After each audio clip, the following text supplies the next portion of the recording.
The object in my hand is small and seems perfectly harmless. It is no more than 5 inches long, a little more than 2 inches wide, and about a quarter of an inch deep. The item is made of plastic and has a glass surface. Inside it is a set of microchips to perform its assigned functions. A seemingly innocent object, but actually the greatest threat to privacy the world has ever known. We call them cell phones and voluntarily carry them around with us everywhere so that anyone who wants to can spy on us. George Orwell seems like a boring prophet when you look at the current reality. 20 years ago, they were a novelty. Now we see these little toys as a necessity. The world is changing even as we sleep. I know what you're thinking. There are rules and built-in protections. But just think about what kind of device is in my hand right now. It belongs to my wife, with whom I have lived for over 19 years. She has never shown anything but love and support. She is a dominant spouse, but not a stroppy one. For my part, I believed in the sanctity of marriage, a commitment made and not to be broken. I was certain that we would grow old together and that she would hold my hand on my deathbed. Years ago, I made a bargain. I traded my youth and freedom for her. I traded my life for her love and devotion. It's a commitment stronger than any steel bars. I'm not some romantic idiot. I'm far from it. Marriage is something I take seriously. I didn't have love on my side, but common sense. Doris, my wife, is a romantic, and perhaps therein lies the problem of an ancient incompatibility that is finally making itself known. Here I am with my wife's iPhone at 2 in the morning in the small downstairs office we usually share.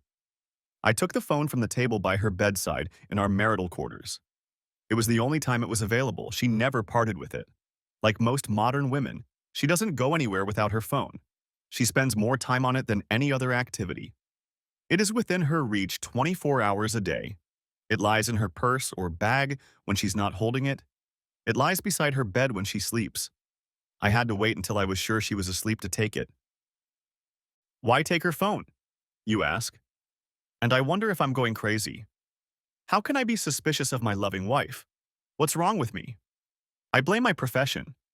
It's made me suspicious. I only see the dark side, the evil that people do, not the good. To put it bluntly, I'm a lawyer. God willing. So I suspected her for no reason or basis. It was nothing.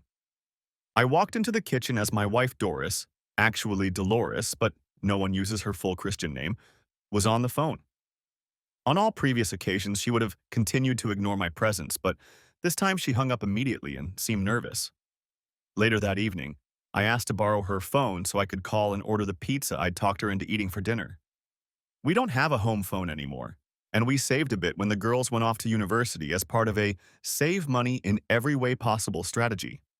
She's usually against takeaways as she's very watchful of her weight, but today she gave in easily and handed over her phone without complaint. Why not, after all? She had cleared her call and text message logs. She, no doubt being a layman, thought it was a good idea, but it wasn't. In fact, it screams deception. I suspect that clearing the log is an attempt to hide, so what is she hiding? That's exactly what I need to find out. I am fairly well informed and know that it is easier to tap a cell phone than a regular phone. Don't believe me? Go online, type in bug cell phone, and see what comes up. I even bought a little book on Amazon for 99 cents that explains all the basics. The big problem with the iPhone is jailbreak. What is that? Well, it's the need to change Apple's underlying operating code to allow the installation of non-Apple programs. My loving daughters broke the software lock on their mother's phone when she first got it. The girls were very proud of their ability to do this. Holding my wife's phone in one hand and the little cable that connects to the iPad in the other, I hesitate. Am I the right person? Do I want to do this? Do I dare to do this? The reality is that this could end 19 years of marriage, a very good marriage. Why am I looking for a way out? We are a happy couple. I can't ask her for anything she wouldn't do for me. On the other hand, she rarely asks for anything in return. I entered our marriage reluctantly, but I've never regretted it. I suppose I owe you an explanation. I'm David P. Landon Jr. I was at the frat party. Now forget everything you know about fraternities. The Brothers of Sigma Chi are a fraternity that stands out from the rest. They were the biggest fraternity on campus because all it took to join was a good heart. That's right, The brothers didn't respect money or position. It was all about brotherhood and doing the right thing. The jocks mingled with the nerds, the academic stars with the guys who were constantly on probation. It wasn't uncommon to see a group drinking beer in the basement, while upstairs there were long tutoring sessions for those brothers who needed help. All races and religions mixed together, we were brothers. All you had to do to become one of us was to be a good person. Sounds simple, but it wasn't. When you didn't meet the standard, you let everyone down. The hardest part was the guilt, realizing that you had let your brothers down. Being a Sigma meant carrying all the responsibilities associated with being a good brother. One of those responsibilities was the annual freshman party. The older brothers were chaperones. We invited all the freshmen, both men and women. The women invited the men so we could get an early look at potential brothers. More women came than men because, as everyone knew you were safe in the Sigma house, we were all gentlemen. I was in my second year of law school and was usually well protected from campus parties, but now it was my turn, along with 9 other brothers, to observe the pledges. It was the responsible thing to do. If you're a Sigma, you can't shirk responsibility. Doris came to the party with her girlfriends. I don't know what they were doing, but when they arrived, they were very happy. I recognized her, of course. It was the oldest daughter of my mother's best friend. I've seen Doris many times since then, but my memories of her have been tainted by earlier memories. In my imagination, she had remained a child. That was not the case now. She was a slender young woman, though still very young, but definitely more woman than girl. I had no choice but to walk over and say hello. Doris was 6 years younger than me, as were her friends. I wanted to say hello and leave it at that. Doris greeted me enthusiastically and gave me a kiss. She was always friendly and pleasant to talk to, but it was obvious that she liked to show me off as an older student she happened to know. The fact that I was a member of the fraternity and one of the official masters was a bonus for her. I ended up watching them all night and drove them home after the party. Taking advantage of the opportunity, Doris set up a date with me for the following week. We became friends and dated for the rest of the semester, but nothing serious. She was a freshman and I was a graduate student, so it wasn't a serious relationship, at least not on my part. She broke up with him. She wanted to date other people. I was fine with it at the time, but quickly became depressed. I felt like I was missing her. I didn't know why because she wasn't beautiful in the classic sense of the word. She had that young, fresh, and innocent look. She was very pretty, 5 feet 4 inches and maybe 110 pounds. There was nothing impressive about her looks, but one look into her soft brown eyes and I was hooked. It wasn't love on my part, more like a deep attraction. Doris had a wonderful, cheerful personality, and when she was gone, she left behind a big hole. I am intelligent, no, perceptive, but introverted and a bit shy. I tend to withdraw into myself. Doris is outgoing, and if given the chance, will make friends with everyone in the room. She's the first person invited to a party, and the last person they want to see leave. But she broke up with me to go out with other guys. I accepted it. I was hurt and left with a bruised ego. But that's how a breakup affects you. Fast forward to July after my second year of law school. I needed a summer internship. A summer job during your sophomore year is practically a necessity if you want to graduate with job prospects. I looked for jobs in New York, Chicago, Washington, D.C., and other major cities, but everyone else was already looking. I eventually found a job in our sleepy little college town at an ancient law firm that specialized in eminent domain. I'll explain what that is a little later. The apartment I was renting with 2 others was only rented through June. I needed to find a place to live for the summer.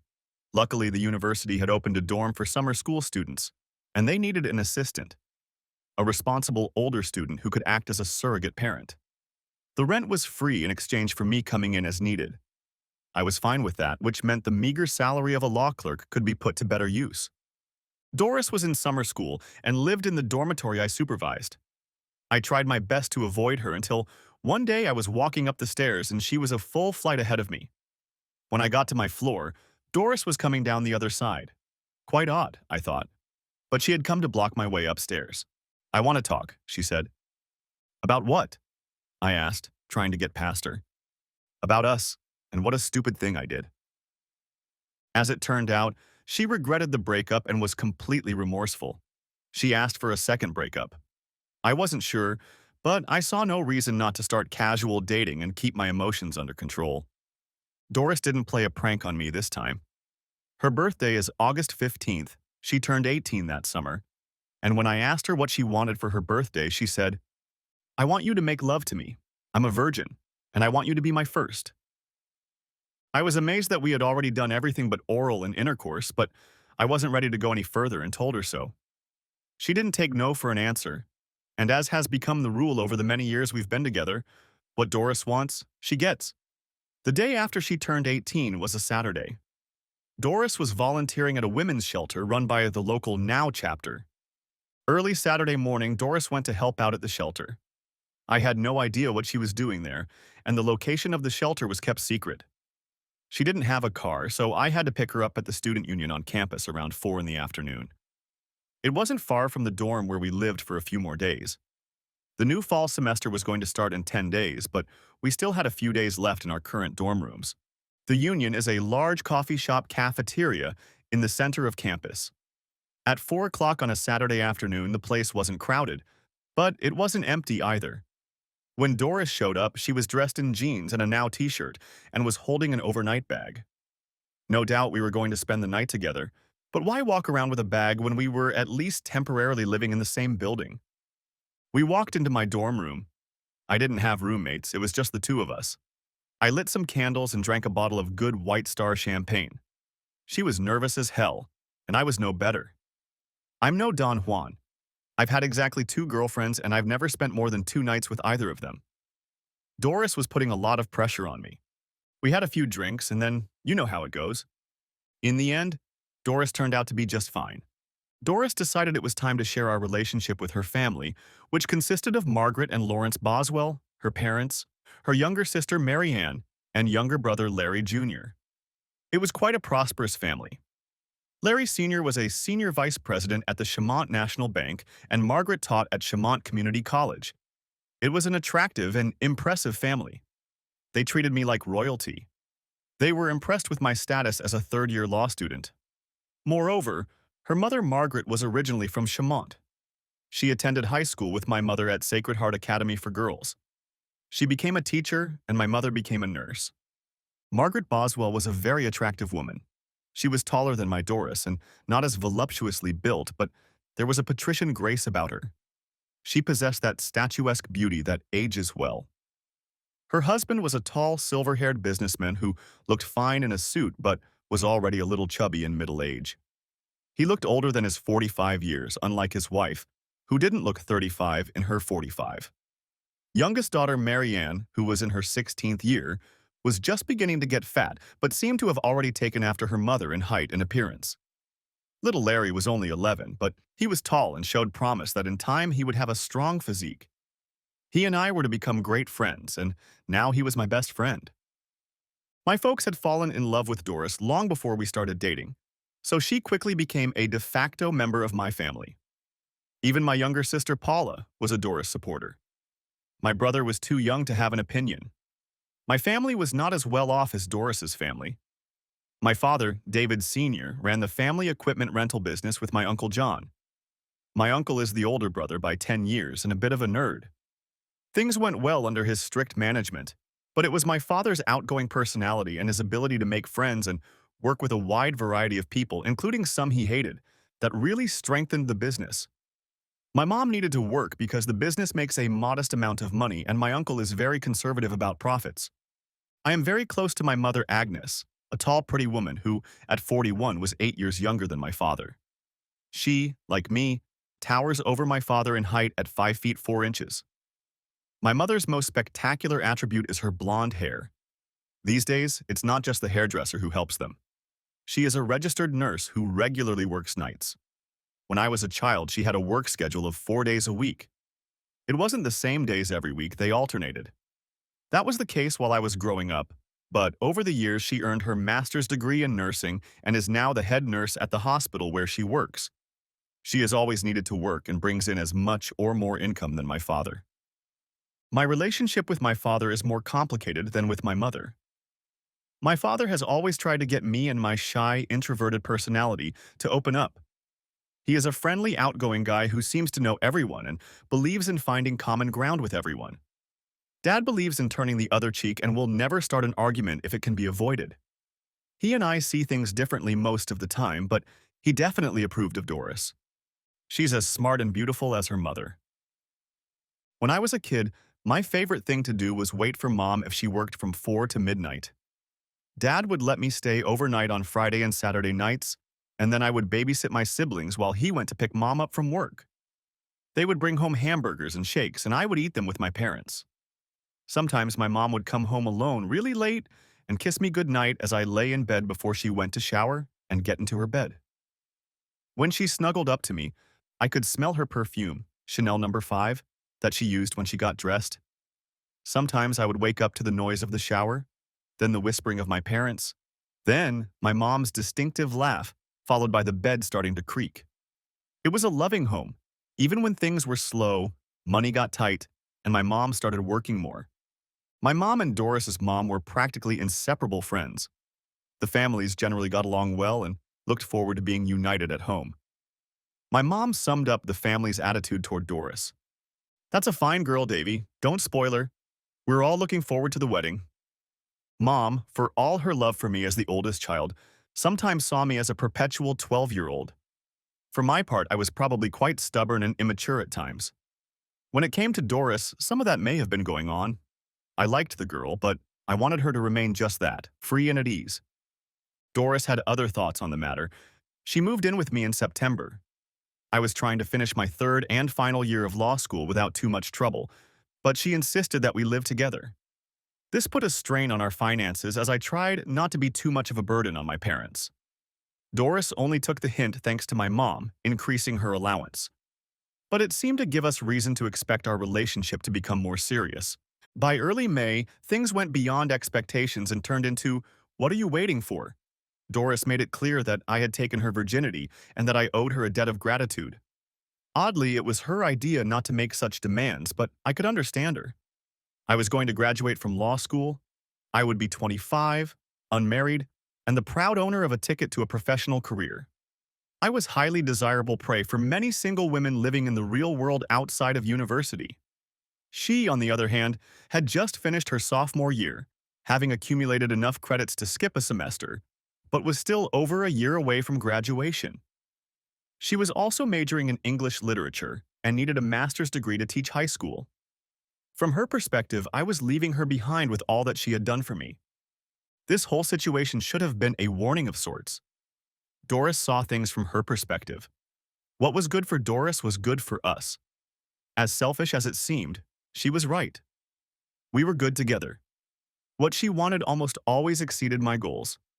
With her, I was somehow incomprehensibly complete as a person. So if she wanted me to put a ring on my finger before going out in public, why did I hesitate? I didn't love Doris, so I said it. I was sure I liked her, and I was comfortable in our relationship. She brightened my days. But to marry her and be responsible for the rest of my life? I tried every excuse I could think of to leave Doris and avoid marriage. The main excuse was that she was too young. She was only 18, whereas I turned 25 in July. It was a fine reason, though not entirely sincere, but my mother of all people rejected it.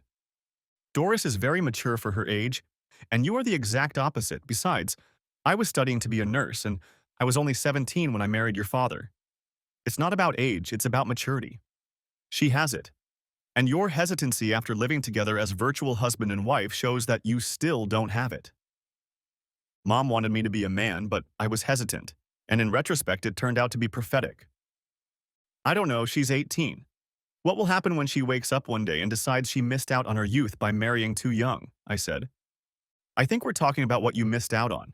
You'll get a professional degree and ride off into the sunset, leaving the poor girl behind, Mom said, seeing right through me. In the end, Doris had too much influence over me and too many allies for me to hold back. So I swallowed my doubts and tied the knot the following week after the bar exam. There was no bachelor party, though I heard there was a wild bachelorette party. I didn't have any friends to hang out with or the necessary time. I was studying 20 hours a day to pass the New York exam, the toughest in the country. Only 41% of Harvard graduates pass the exam, and with the exception of Brooklyn and Albany, where 3-year bar courses are taken, the average pass rate is 40%. By the time I found out I had passed the exam, Doris was 3 months pregnant. The pregnancy was theoretically an accident, but if you believe that, you're obviously not too smart. Doris was consolidating her position. We found out it was twins 3 days before the exam results came out. I was very worried about those results. By then, I already had a position as an attorney at the firm where I had worked the summer Doris and I met, but I could only get it if I passed the exam. That meant a big pay raise, but money was still tight. I had to work 60 hours a week and bust my ass to make sure we had diapers by the time the kids were born. Doris never let our precarious financial situation or pregnancy affect her. She took her last exam as a junior just an hour before her water broke. 5 hours later, she gave birth to two girls weighing 6 pounds and 2 ounces each, without a single moan. They were beautiful, perfect, and exactly the same. For me, it was love at first sight. 18 years later, I still loved those girls, but not in the same way. Doris and I had a hard time at first. Money was tight, and we lived in a small apartment. She never complained or made me feel guilty that I couldn't provide for her better. Being a father was very difficult. On one hand, it's scary, and on the other hand, your chest hurts from the love you feel. I will never forget the joy with which I used to read to my girls before bedtime. The Way of the Ducklings, The Cat in the Hat, Charlotte's Web, then Little House in the Big Woods, Anne of Greenwood, and finally, the collected works of Washington Irving and Tales of the Alhambra. My two loves who seemed to adore me and believed I could do anything, solve any problem, fix any broken doll, and make the sun shine on any rainy day. It wasn't an easy life for me, but it brought great rewards in the form of hugs and kisses. But it wasn't all hearts and flowers. There were some dark days, too. Doris and I went through all the crises together. I fell apart when the little ones got pneumonia and were hospitalized. Only Doris stayed strong and told me that God would not take the girls away from us. David, look at me. They will get better. Believe that, and that no matter what happens, I will always love and support you. In those early years, Doris was the rock on which our marriage was built. She was the pillar that sustained me. Without her, I could not have made it through. I was eternally grateful to her and wanted to provide for her and our girls. I needed to succeed for them more than I needed to succeed for myself. I'm a pretty lazy and unambitious person. Marrying Doris, her love, and our children changed everything. I was determined to succeed for my family and made some compromises to achieve that goal. The first few years were difficult. My job required constant effort, but the rewards were meager. I had to compromise my principles and use ingenuity to rise above the pack of legal wolves stalking the same prey. On the home front, Doris and little Patricia and Elizabeth, Pat and Beth, made every sacrifice worthwhile. Doris went to school in the evenings and I stayed home, doing office work and babysitting. I couldn't have been happier. Eventually, about the time they started kindergarten, she got her doctorate. Doris Boswell started teaching at the community college. But within 3 years, she was a full professor of Shakespearean studies at the university. Her income was a godsend, but by then it was too late for me. I had already made partner in a not entirely honest way. My income was as high as my morals were low, but I had a family to take care of, and I was a lawyer, which meant I could rationally sell my soul. I promised to discuss the subject of eminent domain, and now is the time. Most Americans have an unwavering belief in the sanctity of private property. They view homeownership as a purpose and a right. The idea that the government could come in and arbitrarily take their home away from them is unbelievable. And that's where the right to dispose of property comes in. When the government needs property for a public purpose, such as building a highway, bridge, school, or hospital, it goes through a process commonly referred to as confiscation.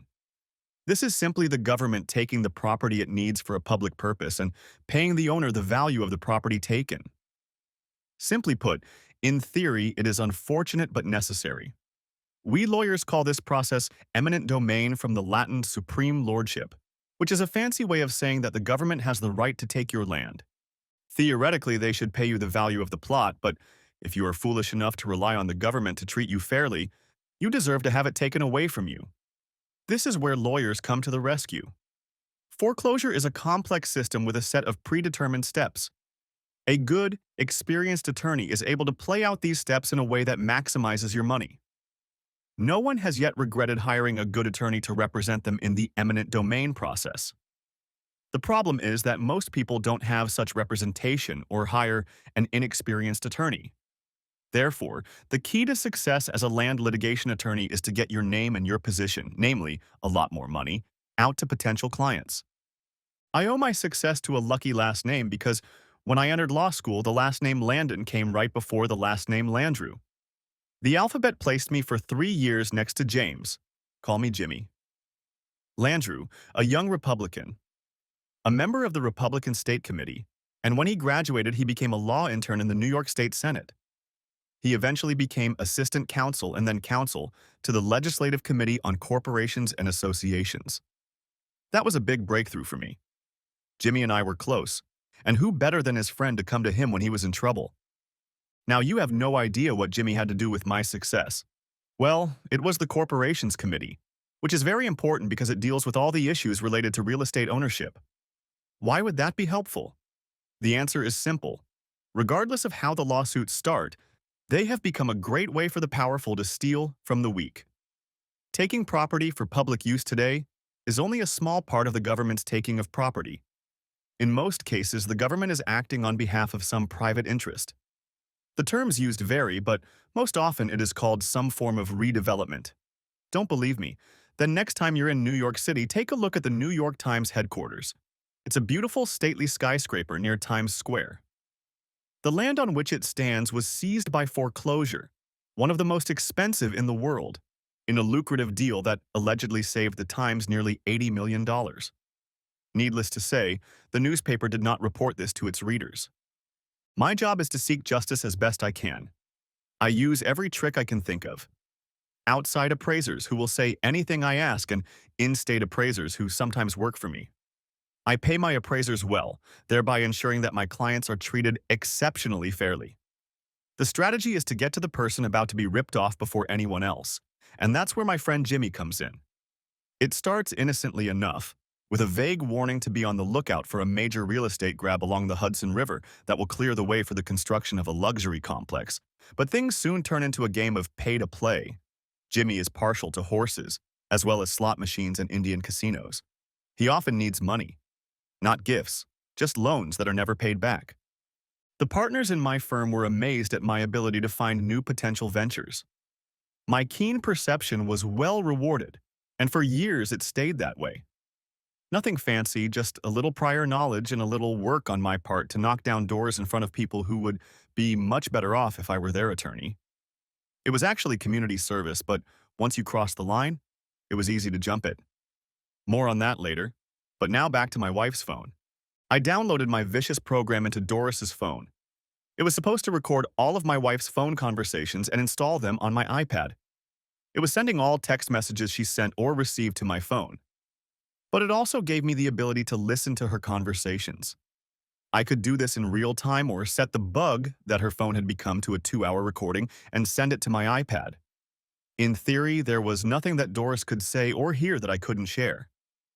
In practice, things turned out a little differently. On the first day, my wife spent almost 5 hours on the phone. To list all of her phone conversations would be an impossible task. She spent 45 minutes with a friend doing nothing but discussing a dress she saw at the mall but didn't buy. For 3 weeks, I agonized over this nonsense, and I thought I was pretty good at it. I was convinced I was paranoid. I was just about ready to call it a day when those damn texts came in. I was in a meeting with a new client when my phone made a distinctive ringing sound, alerting me to a new message. I ignored it, but a few minutes later another ringing sounded and then a third. I rarely send or receive texts, and Doris was the same way, a matter of age, I'd say. Text messaging is not in the DNA of my generation. Finishing my conference call with the client, I checked my phone. 3 new messages had arrived from the spy program on Doris's phone. Remember we're having lunch today, Mark? Can't miss you that much, when and where? URD. Cooper at 12:30. Love you. I didn't immediately realize that Doris had a lunch date with a man named Mark, whom she missed and who said he loved her. Cooper's restaurant was a small, intimate establishment just north of the traffic circle and therefore quite out of the way. Exactly the kind of place one chooses for intimate dates. It was after 12. I had no way to get there that fast, but I had a trump card up my sleeve. I could eavesdrop. I set the bug on her phone to active mode, used my iPad to eavesdrop, and nonchalantly got into the car. At first, only the noise of cars reached me. Doris was in her car. As she pulled up, I heard the faint sounds of a restaurant and the hostess's greeting.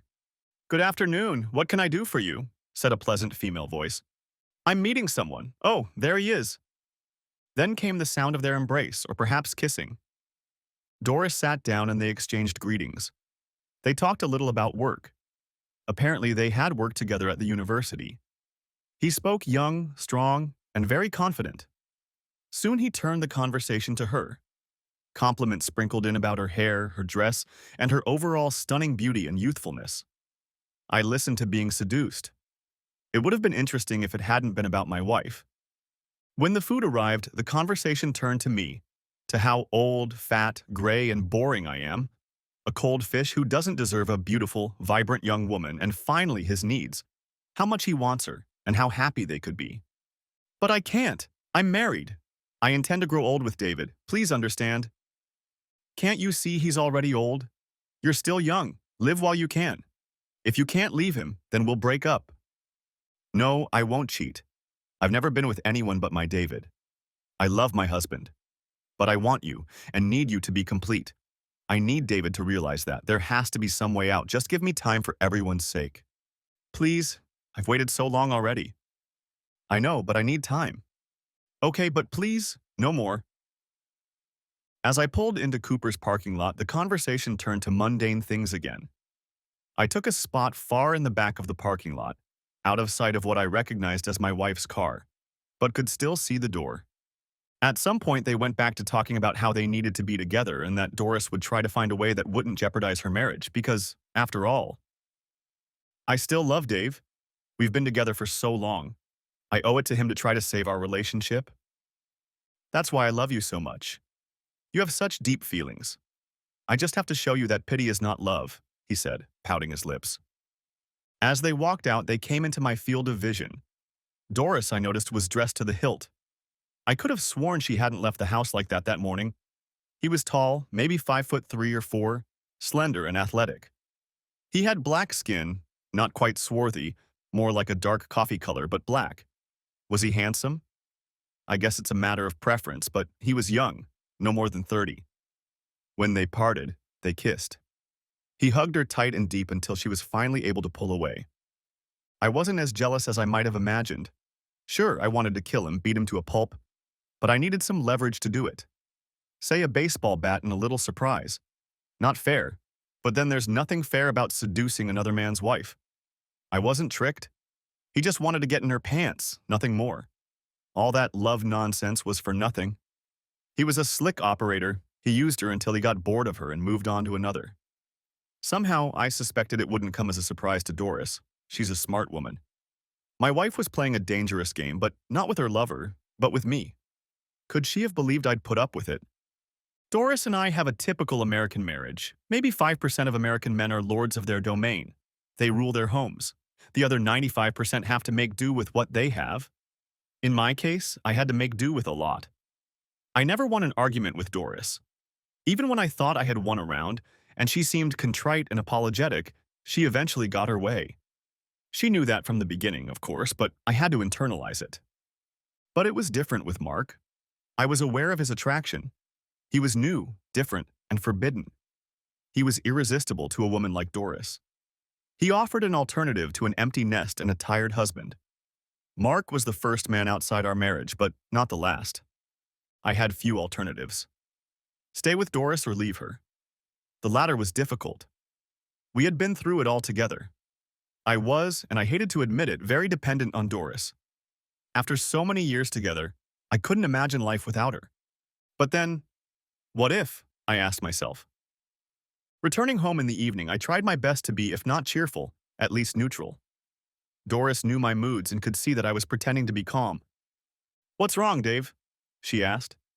"Nothing. I guess I'm just tired after work," I replied. "You work too much. You should slow down and take better care of yourself. Maybe join a gym," she said. I looked at her intently and very critically. You see, I joined a gym last year. I know I went there every morning long before she woke up, but hadn't she seen the results? I'd lost 30 of the 40 pounds I'd gained since we'd been married and gained a lot of muscle since I'd been working out with a personal trainer 3 days a week. Her new boyfriend wasn't about me being out of shape or boring. It was all about her perception of me. I'm a comfortable pair of old slippers. She wants to try on the new ones, but more often than not, she wears the old ones, even though she no longer appreciates them.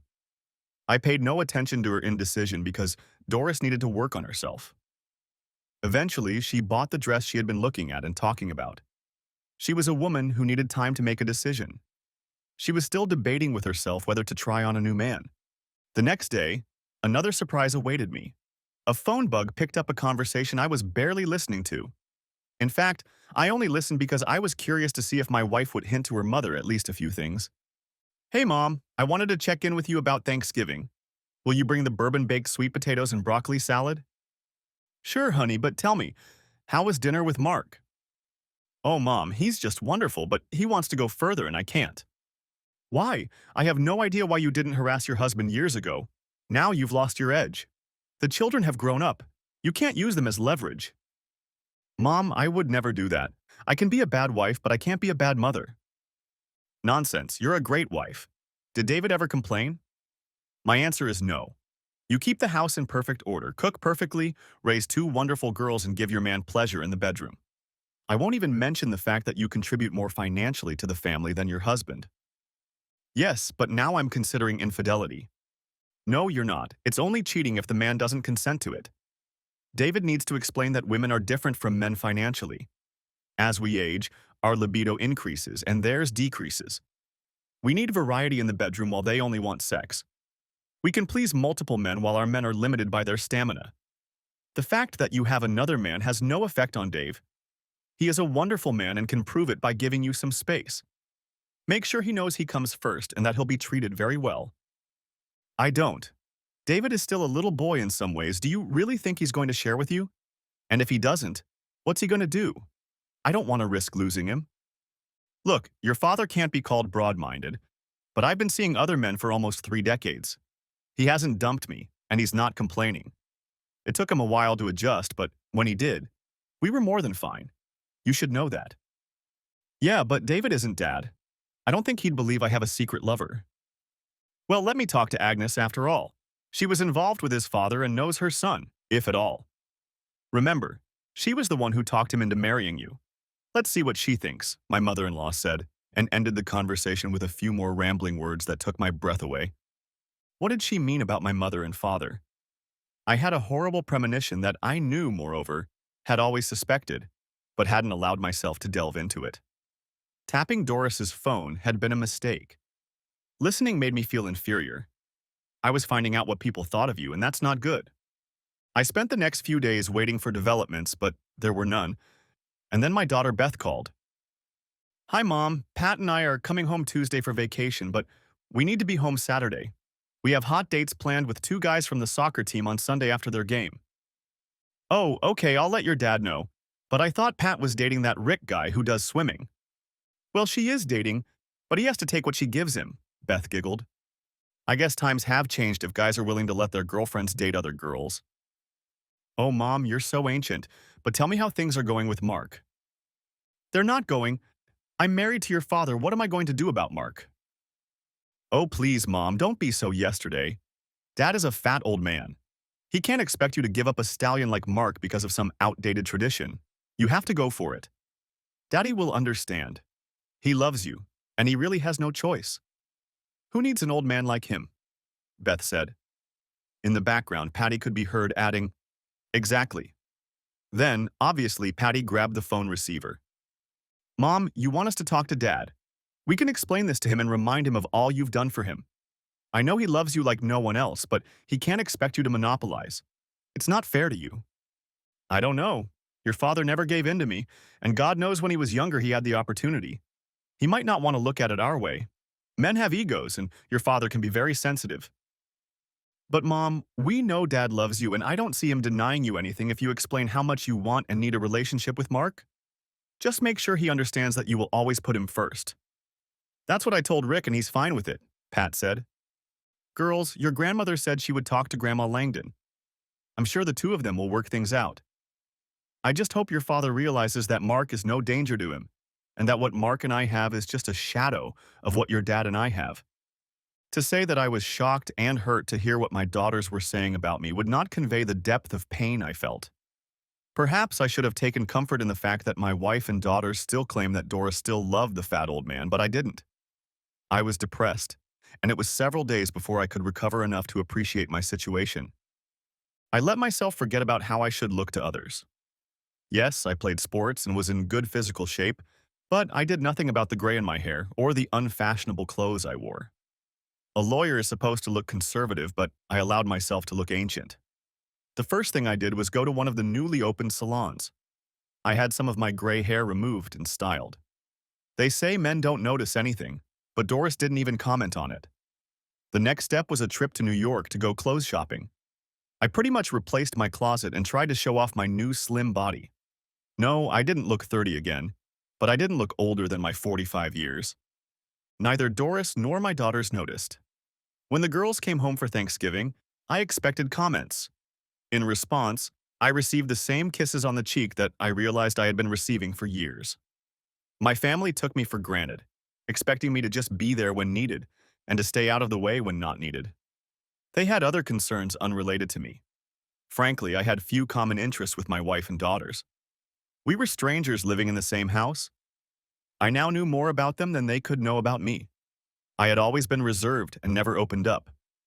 Consequently, they had the wrong impression of me.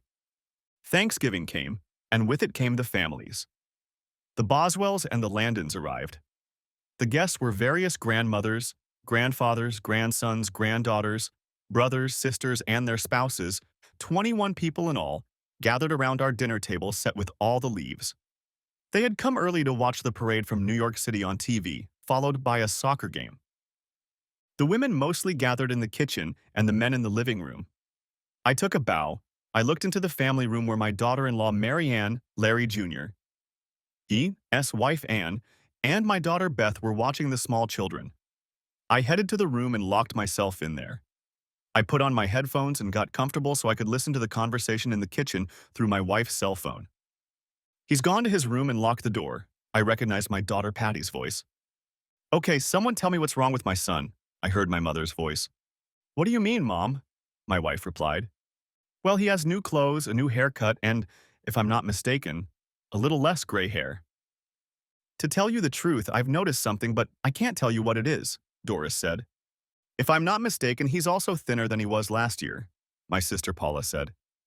She and her husband and daughter lived in California and hadn't seen me since last Christmas. Yeah, maybe, Mom said. I haven't. He's been really depressed the last 2 weeks. I thought maybe he was having trouble at work again, Doris said. You don't think he knows about Mark, do you? My mother-in-law suggested. I don't see how, and there's no reason for him to know. I haven't done anything with Mark. My loving wife said. Maybe he's having a midlife crisis. He's at that age and the girls have left home. Maybe that's what it's all about, my mother said. Yes, that would explain the hair, the weight loss, and the clothes, Boswell's mother suggested. Then we need to proceed with caution. If he's having a midlife crisis, he needs to be groomed slowly, my mother said. Maybe I should put Mark on hold for later, Doris suggested. Nonsense. Davy needs a good but gentle kick in the ass. We need to get him out of this state and get him used to the program at the same time. It won't help if you're depressed too, Mom suggested. So you think Mom should let him know she wants to take a grandmother lover? Patty asked. Well, not right away, dear. I think we should socialize more with men to soften him up. Let him spend time with Dad and Larry. They can relax and share their experiences. They are both happy and have adjusted well to the situation. There is no reason why your dad can't be the same way. But if he suddenly feels like he's getting older and life is passing him by, it's not the time to tell him right away that his wife has a young lover. We'll get him used to the idea first, Mom said. Being a cuckold? Patty giggled. Of course not. Your father is a proud man, a good husband and father. He needs to be carefully nurtured and his needs carefully provided for. I never let my husband go without food. He may have come second, but in my heart he always came first.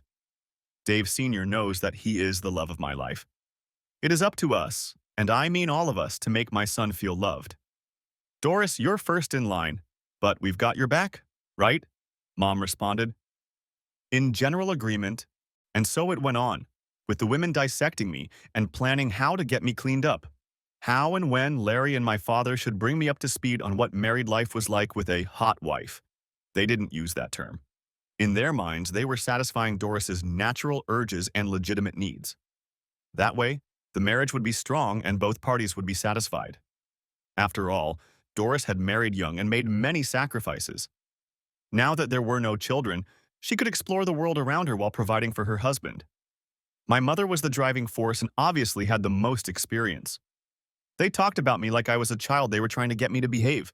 I listened until I couldn't take it anymore, and then I picked myself up and walked out of the house. I walked until I decided it was time to go to the Thanksgiving feast. When I got back to the house, Doris was concerned. No one had noticed me leave, and my return made them wonder. Late that night, when we were alone in the house, not counting the girls, Doris asked what was bothering me. I can't say, except that I know things have to change, and maybe I don't feel like heading off into the unknown. Baby, know that no matter what, I will always love you and you are and will always be the most important person in the world to me, she said, snuggling up to me in bed. I didn't say anything back because what could I say to that? Her words made me feel guilty. She always made me feel guilty. The first Saturday in December, I found myself at Giant Stadium with my father and father-in-law. Larry had bought tickets and very good seats. My old man paid for a round-trip limo and liquor for the trip. Larry bought beer and snacks at the stadium. Both men were very well prepared. After an awkward start where they tried to get on the topic of how great it was to be a cuckold, they touched on all of my mother's main points. The main arguments were that women of a certain age need a young lover. If you love your wife, you give her the opportunity to explore herself and benefit greatly from it. I let them go without saying anything until that enviable stretch of time that is the last 2 minutes of every professional soccer game. I am reminded again of how much I loved playing soccer as a kid and how and why I hate watching it. I don't know everything, of course, but I do know that if I ever catch Doris with another man, our marriage will be over. No ifs or buts. I said it so that it would be my last words on the subject. My elders spent the last 2 minutes of the game, which lasted about 20 minutes, unsuccessfully trying to change my mind about my position. I simply reiterated that any infidelity to Doris would result in my leaving. Who needs a whore as a wife? That's exactly what she is, I said. And the two older men called me immature and bigoted, then headed for the men's room. They were gone for a long time and the stadium was about to clear before they came back to me, and we headed home in a quiet limo.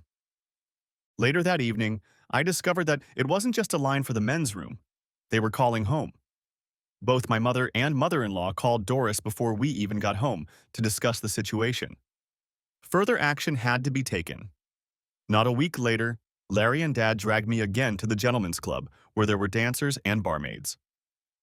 Larry and Dad alternately ordered overpriced drinks and lap dances.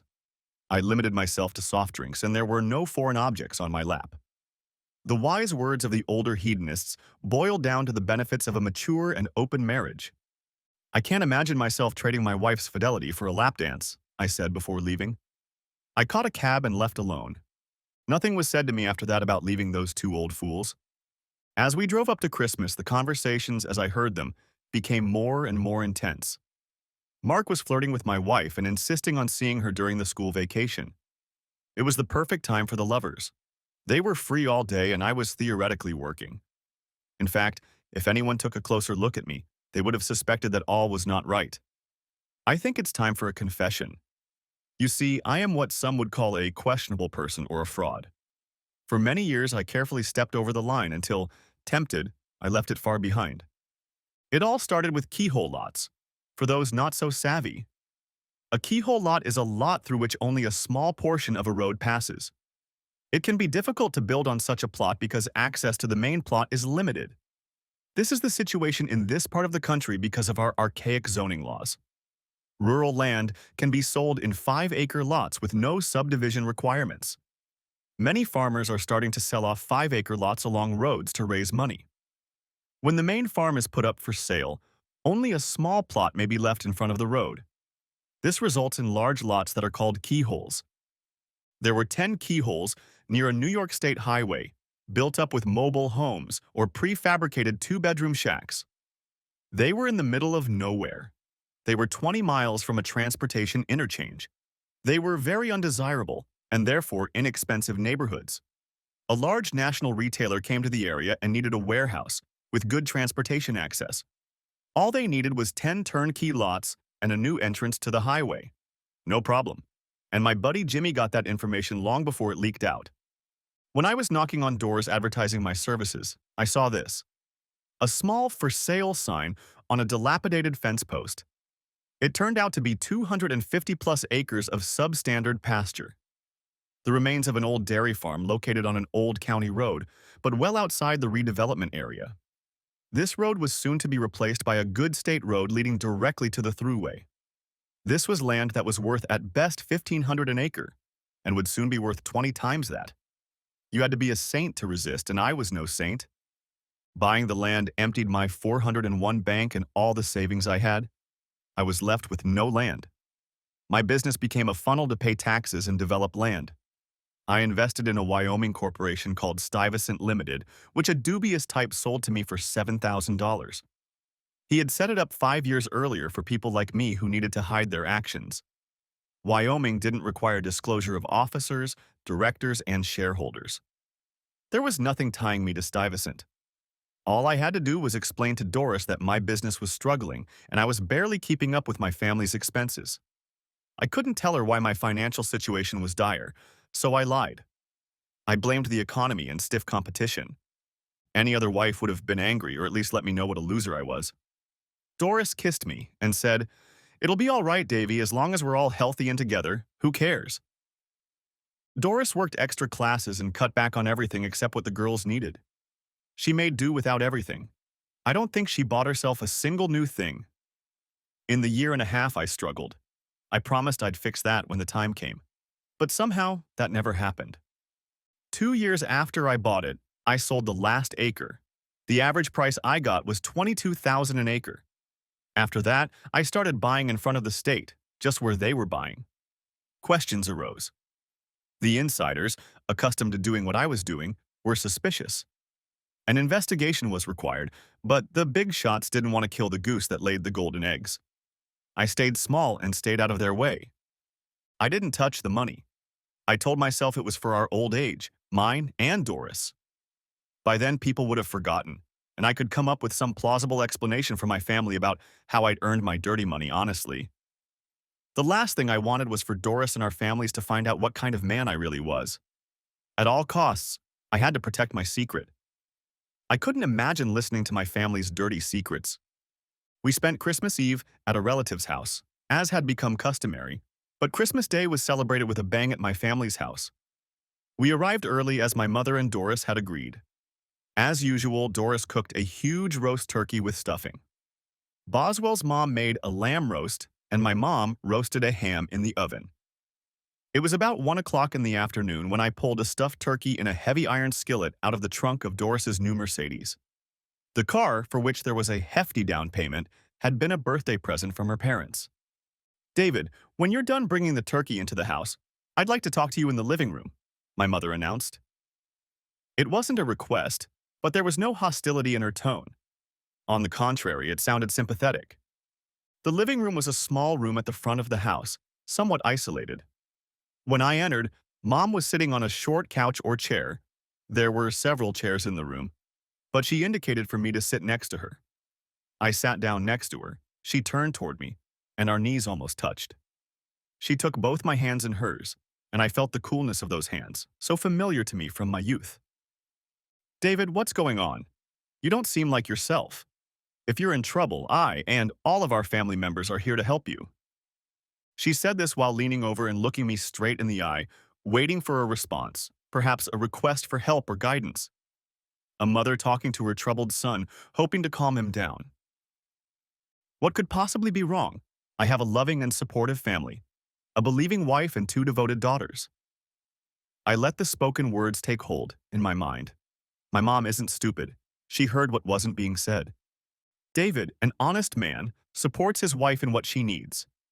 Being a good husband means making sacrifices, as your good wife has sacrificed so often for you over the last 20 years. My mother was a very intelligent woman. She immediately realized that I was not the ignorant fool she thought I was, and she thought of something to say in response. It was a clever appeal to the kindness and fairness she had instilled in me as a child, values we adopt from our parents and cultivate in our personal behavior. From her perspective, I understood it to be about a man's commitment to his marriage and family. It was a strange case of her completely misjudging her son, and that mistake was entirely my fault. I had misled everyone for so long that they didn't know me anymore. I wasn't the good, reliable person they thought I was. I was wearing the costume of a hapless husband and father, a man to be taken advantage of because of his kind and loving nature. Her approach would never have worked with who I was, but she couldn't have known that the sleeper had awakened in a new world, where technology reveals all secrets and human corruption prevails. The thing is, I don't think having a whore as a wife is honorable. Of course, all things are for sale. We sell ourselves for what we want, and it's not always money. In fact, it's rarely money, even if it changes hands. Nevertheless, not all transactions are dishonest. Some of them we make before God. We make a promise and ask for a blessing. True, we don't always keep our word, but we must try. Otherwise, a woman may end up kissing her son goodnight with lips still warm from her infidelity. At the last sentence, Mom jumped back as if I'd slapped her. Up until that point, she'd been ready to continue the argument. I could see the emotions playing in her eyes. Surprise, shame, anger, and finally pain. David, what did you say? I said that your kisses when you came home from your adulteries were an abomination. She released my hands and ran out of the room. I didn't need the phone to hear Doris's words of anguish as my mom ran out of the room. Mommy, what happened? Doris shouted. She must have been waiting for my mom's nod to ambush me. Apparently, this was a planned intervention. Perhaps all the family members planned to beat me up throughout the day. When I left the room, there was no one around. Mom had apparently run off to the kitchen, bringing another loose family member with her. I decided I could use a strategic retreat and walked out the front door as quietly as possible. I still had the keys to Doris's Mercedes and drove to the state park to the Hendrik Gadsden Lookout, the lover's lane of my youth. It took me until the end of my senior year of high school to pick up a girl here, and that I didn't get any further than first base. I was not and am not a Casanova. But when I turned 25 and had just graduated from law school, women began to look at me very differently. Unfortunately, by then I was already hooked. Doris was hooked on me and wasn't going to let go. Looking at my situation, it was two sides of the same coin. When Doris needed me, I was expected to obey. Now that she was looking for someone else, I was again demanded and expected to obey, giving her the freedom I had been denied. Strangely, I saw the logic in that. Doris had sacrificed so much more for the marriage than I had. She'd made it work. She raised the next generation. If I had stayed single, we would never have had children. We wouldn't have been able to buy a house, plan for retirement, or do anything at all. Now Doris wanted a little of what she thought was harmless fun, a little of what she missed so much. She didn't deny me the opportunity, she just didn't believe I could take advantage of the offer. You see, I'm old and fat. My mom's good intentions today were to make me see my limitations and to assure me that they all still loved me and would do everything they could to make my life easier. They were being kind, they thought, and I was being selfish. In a way, I knew from the beginning that this was how it was going to be. I'm neither blind nor stupid, but Mom and Doris are right about a lot of things. I remained a child. Unfortunately, I haven't stayed a child. I'm spoiled. I've seen play, and I've sunk into the mud to play. I fooled myself that I was doing it for others or that it was necessary. It wasn't. I cheated because I wanted to win, and more for the sake of winning than for the money. To lose to Doris was to lose, and I'd been losing to Doris for 20 years. Parking in the lot, I pulled out my iPad and opened the spy program. He's not in the house and Mom's car is gone, I heard my daughter Beth say. With any luck, he won't be back, I heard Anne, my brother-in-law Larry's wife, intervene. I always knew Anne disliked me, but now she had a reason. Anne is a real hottie. You can't call her handsome, but she radiates attractiveness and has what I call a bedroom voice. I understood why Larry Jr., who is not the sharpest tool in the shed, married her, but it was a stupid move. This woman was actually broadcasting her infidelities. Larry ignores the not-so-subtle gossip and his wife's rather egregious behavior. My brother-in-law worked as a vice president at his family's bank. It was blatant nepotism, but perfectly acceptable in that industry. His fat salary and social standing ensured that no matter how hard Anne played, she always came home in comfort. Anne and Larry had a 5-year-old son who had the same blonde hair and blue eyes as his supposed father. They always seemed to get along with each other. Now, as I listened, the mother hatched a plan. My son is more than stubborn. He practically called me a whore to my face, the mother informed me. I don't believe that, my mother-in-law said. Dave is too good a man for that. I find it hard to believe, but I've heard it. He seems to know everything somehow. The old folks must have been careless in what they said, and he took it all out of context, explained the good old mom. What are we going to do? I don't want to lose my husband, Doris said. We have to be craftier. If he won't go willingly, we'll have to resort to trickery, said Mom. I don't know. We shouldn't underestimate my brother. He's always been shrewd. Not the smartest, but the most cunning. Remember what he did to Uncle Jack during the poker game? He can be very smart, I heard my sister say. She was referring to the time when, as a teenager, I discovered that my uncle cheated quite often in our bi-weekly poker games. Everyone knew about it, but did nothing about it since we were playing for pennies. Still, I felt bad about being cheated, so I figured out how he stacked the deck when he shuffled and cheated him back. Over the next few weeks, he continued to lose, but he couldn't expose me without exposing himself. The game suddenly stopped and my uncle stopped talking to me. My sister remembered this because she asked me what Uncle John's problem was, and I laughed, telling her. Yes, but he has a weakness we can exploit, Mom said. She then laid out her plan. The weakness she had in mind was my inability to tolerate alcohol. I don't drink, but I'm a happy drunk until I fall asleep. Give me enough alcohol and I'll pass out. Mom's plan was simple. Get me drunk at a family party on New Year's Eve. While they were pouring me drinks, Anne was pestering me. When I woke up, I found myself in someone else's bed and facing an angry wife. When presented with evidence of my infidelity, I could not object to my wife's offer to open our marriage to others. Of course, opening our marriage meant that Doris would be allowed to play and I would stay home. The big stumbling block was Anne's reluctance to continue a relationship with what she called the old fat man. The general consensus was that I didn't have enough attraction. Anne was the better choice. Since Larry was a good friend of mine, the guilt factor would be exaggerated. And after all, she didn't have to do anything, just get some suggestive pictures. To assist in this endeavor, they chose my brother Samuel's wife, Elaine. She was a shy girl, afraid of her own shadow. She was drawn into the plan because of her desire to fit in. She was also the perfect witness because she was the youngest member of the family, married to my brother for only 2 years, and now pregnant. From the front seat of my wife's expensive car, I looked out over the northern Catskills where Washington Irving had staged a play, Rip Van Winkle. It's a strange sight in the winter fog moving across the dark mountains. The Hudson River silvers in the east. A nice setting for an Irving folktale, but no place to listen to your marriage die. But then Doris spoke up. We have to give Dave another chance, more time, she said. What about Mark? Will he wait? Her mother asked. Mark is very worried. We both have this week off this week, and it's the perfect time, as he put it, to get a room. However, I need my David. He is my first and true love. I'm going to deal with him. He has never refused me anything, and I don't see him giving up on me at all. He and I have to come to an understanding, she said.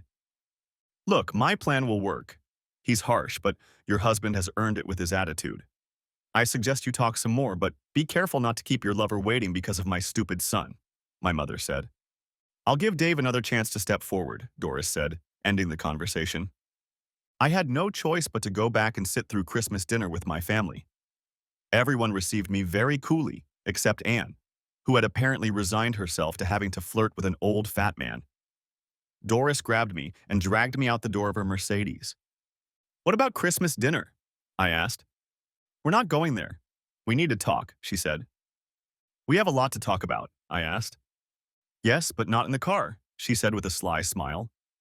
She drove to the Hilton.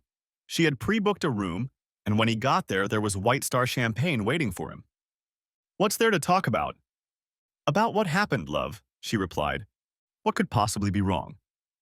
Oh, please stop it. It's not us. I love you and I always will. I want to be with you always until death do us part, just like we promised. Give up on everyone else. You know I could never love another. Use yes, love no, she said. Is there a difference? I asked. Of course there is. I'm trying to assure you that we will be together and inseparable forever, she said. You can keep the bird in the cage, but don't leave the door open. What does that mean? I'm offering each of us freedom because we love each other. That's what binds us together. I won't fly away, she said. Please don't believe me. I do, but you're wrong. No, believe me, I can only love you, she said. I didn't have an answer. She missed it by failing to understand the other side. Please don't let male pride hurt us. We're only talking about bodily functions. It doesn't mean anything. D, please believe me. This is an argument you can't afford to win. Be happy with what you have, and I'll stand by my opinion. Just don't open the door. Don't be stubborn. You know I'll always take care of you just like I did before. You need me. Don't be stupid, she said. I hugged her, realizing that there might not be a future for us. She couldn't realize that it was all a lie.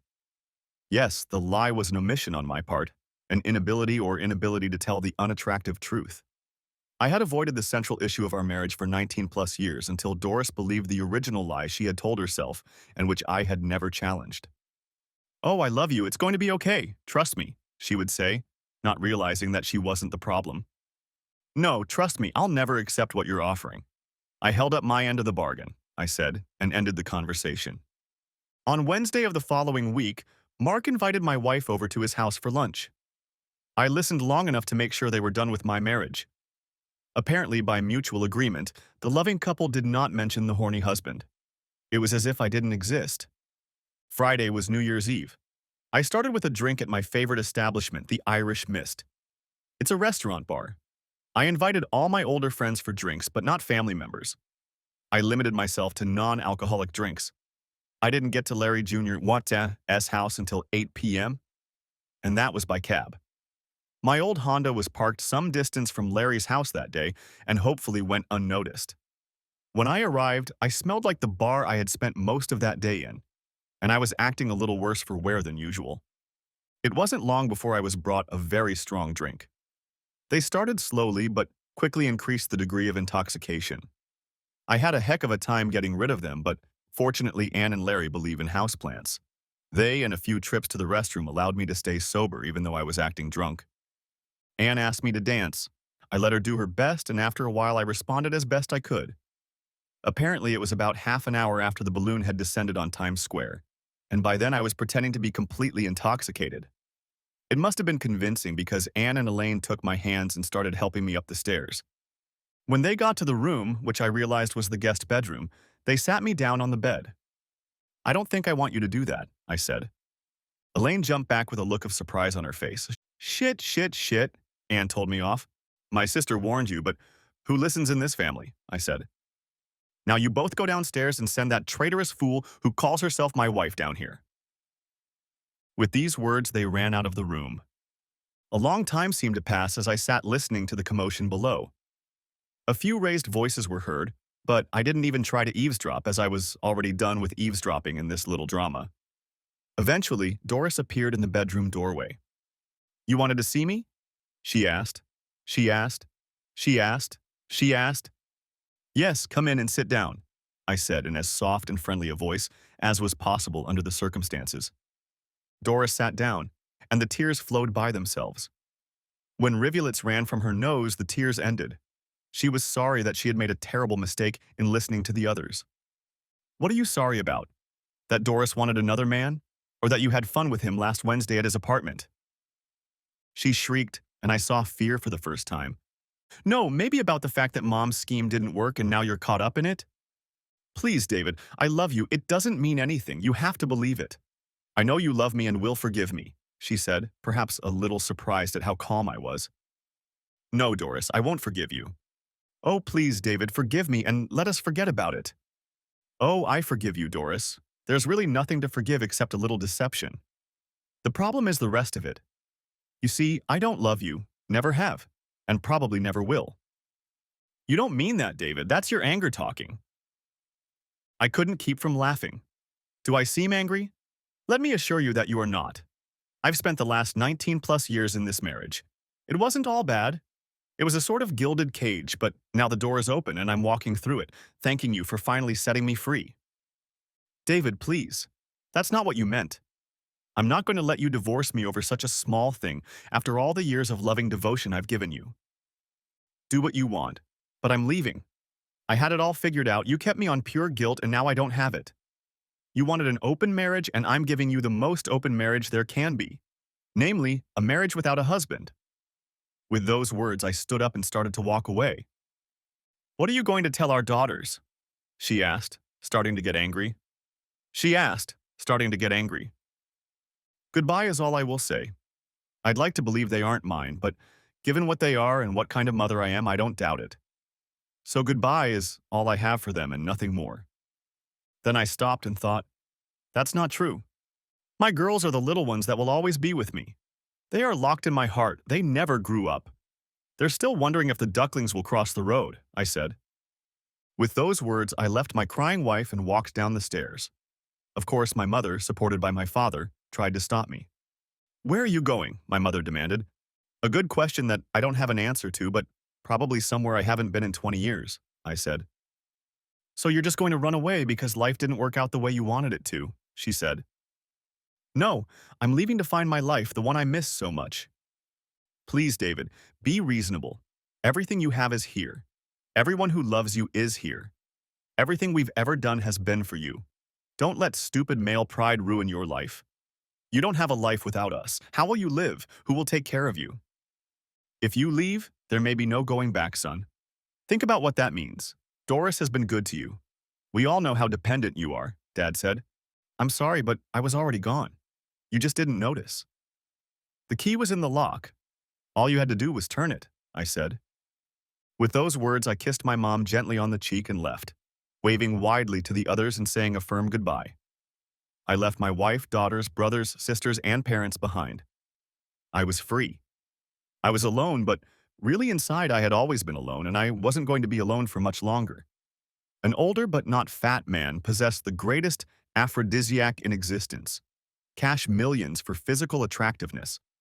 I was earning them and traveling to the most remote and decadent places I could find. I traded one old whore for as many young ones as I could stand. I got out of prison after 20 years of incarceration and a new and very different world awaited me. This is the end of my story. I know I'm going to get a lot of comments about it not being finished. But you have to use your imagination. Whatever you do with your freedom and lots of money, whatever it is, it will be better than what I'm writing. Thanks for watching, hope you enjoyed it. Subscribe to my channel and stay tuned for the next videos.